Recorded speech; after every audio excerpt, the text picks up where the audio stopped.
মুরব্বিয়ান, আমার কয়েকজন মামুন এবং ছোট ভাই, আসসালামু আলাইকুম।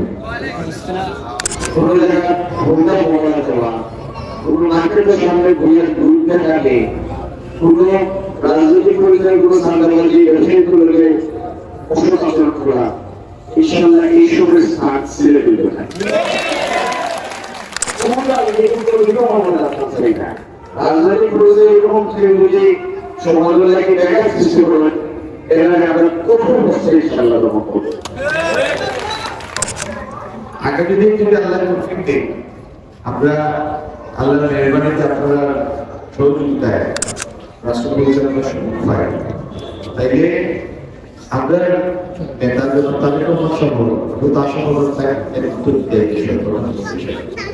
তার একটা পরিকল্পনা হলো আগামী দিন প্রথমেই 50টা পরিবারের ফ্যামিলি কার্ড, ফ্যামিলি কার্ড আগামী দিন চিকিৎসা সেবানে আসল রোগরা তারা লাগি আমরা পরিকল্পনা হলো কমিউনিটি ক্লিনিক ভিতরে শক্তিশালী করা। আগামী দিন সদর হাসপাতাল যেটা 700 মেডিকেল আয়োজন এগুলো কোনো ক্ষমতায় আমরা চালু করব। আর সিলেট মেডিকেল বিশ্ববিদ্যালয়ের অধীনে একটা বড় হাসপাতাল ইনশাআল্লাহ আমরা যত দ্রুত সম্ভব আমরা শিক্ষিত অল্পশিক্ষিত নারী পুরুষ সমন্বয়ে খাবার সুযোগ সৃষ্টি লাগি কর্মসংস্থানের ব্যবস্থা লাগি আমরা ইনশাআল্লাহ মিল ফ্যাক্টরি করার ব্যবস্থা করবো, যাতে সব শ্রেণীর মানুষদের খাবার সুযোগ করে দেবো।